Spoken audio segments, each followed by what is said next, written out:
Kids sometimes, very often, just cut to the chase. One of my students did just that a number of years ago when I was teaching this week's Parshas Kedoshim. And the Parsha begins with Hashem speaking to the Jews and says, Kedoshim to you, I want you to be holy. Ki Kadosh ani Hashem, because I, God, am holy, I want you to be holy. So one of my 13-year-old students raises his hand and he says, hey, Rebbe, that's not fair. He's God. I'm a 13-year-old kid. How could I expect to be holy just because God's holy? He's God. I'm a kid. It's a great question. And I'll explain Rashi's interpretation and the Ramban's, and then the answer to the kid will become a little more evident. Rashi says that the Kedusha, it means to separate oneself from things that are forbidden. And the context is that in the last few weeks, we've been learning about things that are forbidden, relationships that are forbidden to us, food that is forbidden to us. And Rashi says, if you follow these guidelines, you will become holy.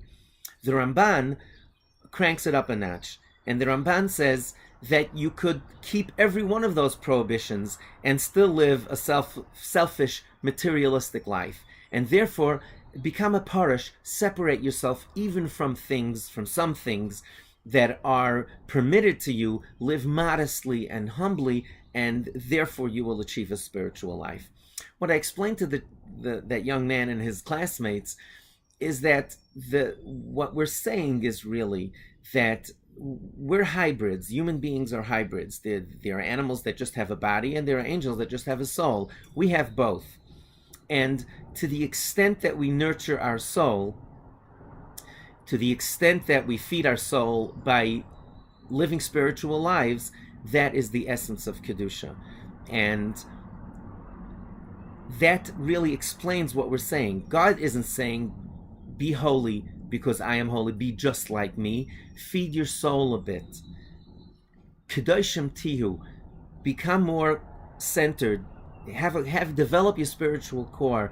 Try to become a better person. Try to work on improving your midos, your temperament, and naturally you will become more like me. Ki kadosh ani Hashem, because I am holy. I want you to live the type of spiritual life where you will become holy. Look inward. So often we have a total distortion of piety, where people who profess to be pious are worried about other people's spirituality and looking at others and critiquing them and telling them what to do.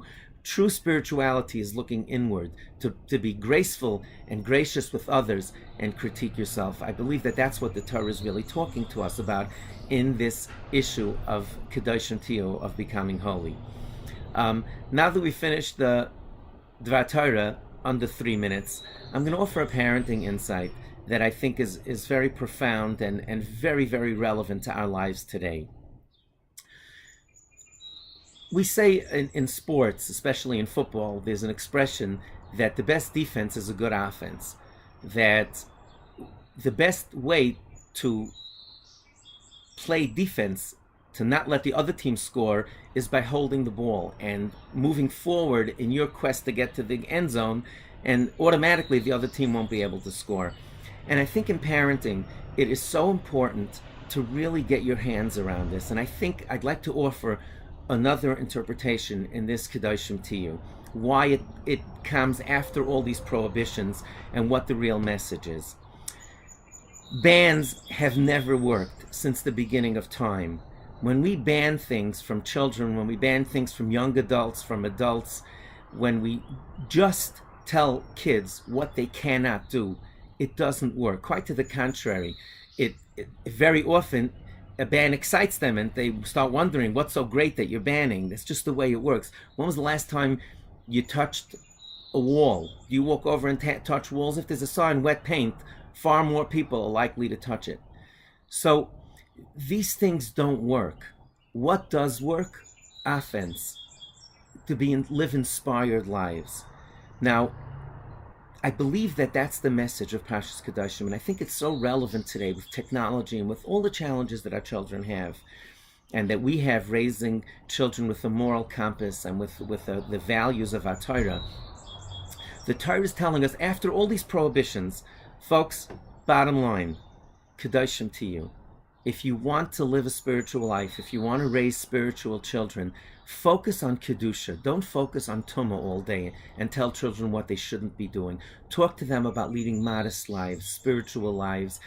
Inspire them to give charity, to share with others, to hold the door open for someone else. Have them focus on their core. Talk to them about it often.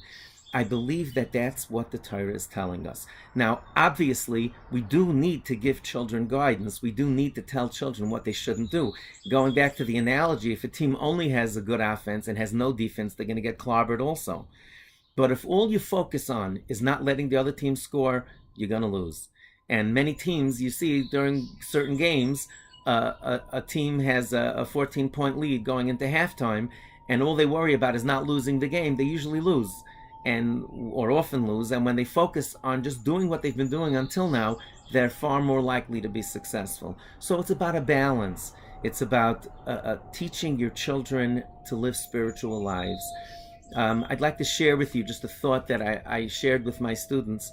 One week I was in, about 4 or 5 years ago, Rav Shmuel Kamenetsky Shlita, the great Rosh Yeshiva of the Philadelphia Yeshiva, who's been our Paisik in Project Yes, our rabbinic advisor in Project Yes for 20 years. He lost a sister and was sitting Shiva. And I went to pay a Shiva call. I got up very early in the morning and went to daven Shachris in Rav Shmuel Kamenetsky's home. And I have a few students that graduated Dar Chinayim and were learning in the Philadelphia Yeshiva, and they came to daven Shachris. I went to say hello to them. They came to daven with the Rosh Yeshiva, and we spent a few minutes together.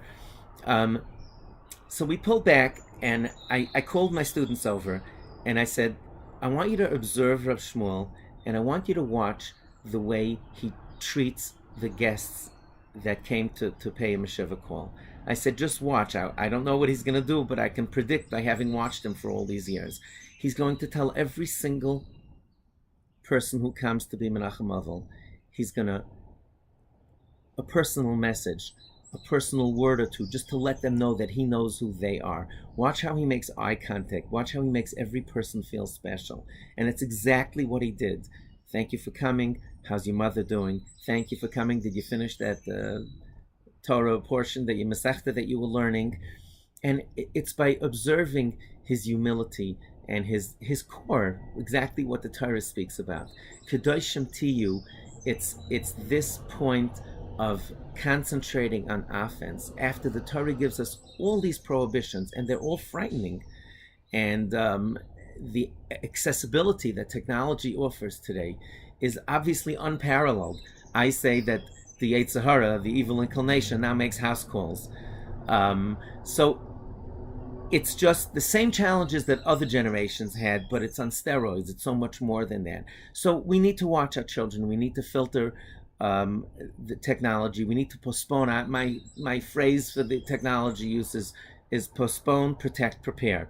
Postpone as much as you can. Keep it away from your children as much as you can for the length of time until they're a certain age. Protect while they're in your care, and while they're using technology, supervise them as best as you can. But ultimately, it's prepare. If we don't prepare our children to make good choices, if we don't prepare our children to feed their souls so that they can help themselves make good choices when we're not around, then honestly, we've won the battle and lost the war. So it's a hybrid. It's a balance between postponing, protecting, but really preparing. I think that's what the Torah is telling us. We have a few parshiyos where all these forbidden things are mentioned, and the Torah says ultimately, Kedoshim Tiyu. I want you to be holy. Focus on your spirituality. Focus on living a Torah life. It'll be so much easier for you to avoid all these prohibitions when you do so. Have a wonderful Shabbos.